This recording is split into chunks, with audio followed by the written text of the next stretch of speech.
So Telangana రాష్ట్రంలో ఇప్పుడు ఒక స్తబ్దు వాతావరణం కనిపిస్తూ ఉంది. అంటే గతంలో కేసీఆర్ అధికారంలో ఉన్నప్పుడు కానీ అంతకంటే ముందు రాజశేఖర రెడ్డి గారి హయాంలో కానీ ఒక భిన్నమైనటువంటి వాతావరణం ఉండేది. అది ఎట్లా అంటే ఇప్పుడు కేసీఆర్ అధికారంలో ఉన్నప్పుడు పథకాలు ప్రాజెక్టులు అనేటువంటి చర్చ మీద వాతావరణం ఉండేది. సో రాజశేఖర రెడ్డి గారు ఉన్నప్పుడు సంక్షేమ పథకాలు అనేటువంటి దాని మీద ఉండేది. సో ప్రస్తుతం ఉన్నటువంటి పరిస్థితుల్లో ఆ వాతావరణం కాకుండా కొద్దిగా భిన్నంగా వాతావరణం కనిపిస్తూ ఉంది. అంటే సంక్షేమ పథకాలు ఆ తర్వాత ఏది ప్రాజెక్టులు ఈ కార్యక్రమాలు కాకుండా ఒక భిన్నమైనటువంటి వాతావరణం ప్రస్తుతం కనిపిస్తుంది. అదేంటంటే 2028లో జరగబోయేటువంటి అసెంబ్లీ ఎన్నికలకు సంబంధించినటువంటి ఏ అంశం మీద రేపటి ఎన్నికలు జరగబోతా ఉన్నాయి అని చర్చ జరుగుతాం. ప్రధానంగా అన్ని పార్టీలు వ్యవహారం అంతా కులగణన ఏది నరేంద్ర మోడీ గారు ప్రకటించినటువంటి ప్రభుత్వం ప్రకటించిన దేశవ్యాప్తంగా కులగణన, బీసీల రాజకీయ వాటా, బీసీలు కోల్పోతున్నటువంటి హక్కులు అనేటువంటి అంశాల మీద నడుస్తూ ఉంది. సో ఈ సందర్భంగా మరి రాజకీయ పార్టీలు ఏం చేస్తూ ఉన్నాయి? ఇప్పుడు భారతీయ జనతా పార్టీ బీసీసీఎం అని అప్పట్లో అన్నది మరి ఇప్పుడు అంటదో లేదో తెలియదు. సో కులగణన కూడా మేమే చేస్తున్నాం కాబట్టి మధ్యలో ముందుగానేమో కులగణన దేశవ్యాప్తంగా సాధ్యం కాదు అని ఈటల రాజేందర్ గారు చెప్పినాక కరెక్ట్గా 4 రోజులకే కేంద్ర కేబినెట్ కులగణన చేస్తున్నామని చెప్పింది. సరే అది అట్లా ఆ వ్యవహారం ఇప్పుడు కులగణన అంశం మాకు రావన్నా పేరు మాకు రావన్నా అని చెప్పి కాంగ్రెస్ బీజేపీల మధ్య కొద్దిగా ఒక రాజకీయ వార్ జరిగింది. ఏదేమైనప్పటికీ కులగణన అంశం అన్ని పార్టీలకు ప్రధాన అస్త్రంగా మారింది. మరి ఇప్పుడు ఏంది? బీజేపీ పరిస్థితి అట్లా ఉంది, కాంగ్రెస్ పరిస్థితి మేమంటే మేము క్లెయిమ్ చేసుకోవాలంటే మరి బీఆర్ఎస్ పరిస్థితి ఏంది? సో ఒక మాటలో చెప్పాలంటే బీఆర్ఎస్ పార్టీ కేసీఆర్ గారు మంత్రివర్గ విస్తరణ చేశాడు. అగో రాష్ట్రంలో కాంగ్రెస్ పార్టీ అధికారంలో ఉంటే బీఆర్ఎస్ పార్టీ మంత్రివర్గ విస్తరణ ఏంది? ఇది అనిపిస్తుంది సహజంగా.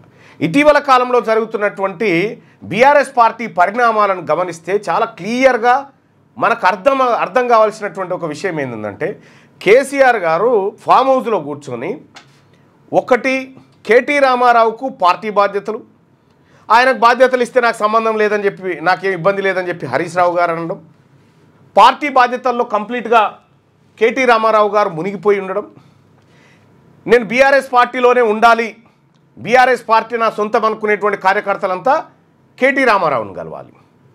సో బీఆర్ఎస్ పార్టీ పైన అసంతృప్తిగా ఉన్నటువంటి వాళ్ళంతా ఎవరిని కలవాలి? హరీష్ రావు గారిని కలవాలి. హరీష్ రావు గారి దగ్గర ఈ శాఖ అన్నట్టు, అసంతృప్తుల శాఖ హరీష్ రావు గారి దగ్గర, పార్టీ శాఖ కేటీ రామారావు గారి దగ్గర. ఇక బీసీ ఎస్సీ ఎస్టీ మైనారిటీ ఆదివాసీ కుల సంఘాలు సర్వేలు ఈ లొల్లిలంతా కూడా కల్వకుంట్ల కవిత గారిని కలవాలి. అంటే 3 శాఖలుగా దీన్ని డివిజన్ చేసుకుంటూ వచ్చిండు కేసీఆర్ గారు. దీనివల్ల ఏంటంటే నీకు అసంతృప్తి ఉన్నా, నీకు ఒకవేళ ఏది నాకు ఇది నచ్చదు, కేటీ రామారావు గారు నచ్చలేదంటే పో హరీష్ రావు ఉన్నాడు, పో నీకు హరీష్ రావు నచ్చదు కవిత ఉన్నది పో. అంటే అక్కడనే ఈ వ్యవస్థలన్నీ తయారు చేసి ఫ్యూచర్ ప్రణాళికలు చాలా దిగ్విజయంగా కేసీఆర్ గారు వేసుకుంటూ పోతా ఉన్నారు. ఈ 2 పార్టీల కంటే కొద్దిగా ఎక్కువ ఆలోచించినటువంటి వ్యక్తి. అయితే రేపు పొద్దున మరి ఇదే వ్యవస్థ ఉంటుందా అంటే ఉండకపోవచ్చు.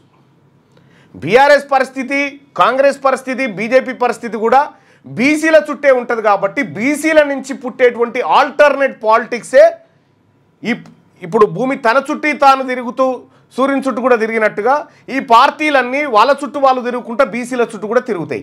ఆ బీసీలలో కనుక ఒక పొలిటికల్ ఫోర్స్ కనుక బయటికి వెళ్ళినప్పుడు ఈ పార్టీలు సహజంగానే కొద్దిగా ఇబ్బందులకు గురవుతాయి. ఫ్యూచర్లో 2028లో జరగబోయేది గిదే అంటే కనిపిస్తున్నటువంటి వాతావరణం.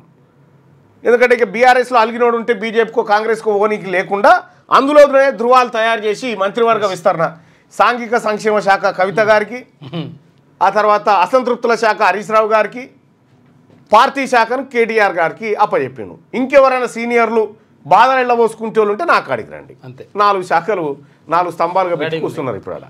సో వాళ్ళకు ఏదో గొడవ ఉన్నట్టుగా, వాళ్ళలో వాళ్ళే గుద్దుకుంటున్నట్టుగా, వాళ్ళకు పడతలేదన్నట్టుగా ఒక కలరింగ్ మాత్రం తెర మీదకి తెచ్చినారు. సో అట్లయితేనే ఇప్పుడు కేటీఆర్ గారు నచ్చకపోతే వాళ్ళ నెక్స్ట్ ఆప్షన్గా బీజేపీ కాంగ్రెస్ కాకుండా హరీష్ రావును రెడీ చేసి పెట్టిండు. వీళ్ళిద్దరు నచ్చకపోతే నెక్స్ట్ ఆప్షన్గా కవితను తయారు చేసి పెట్టిండు.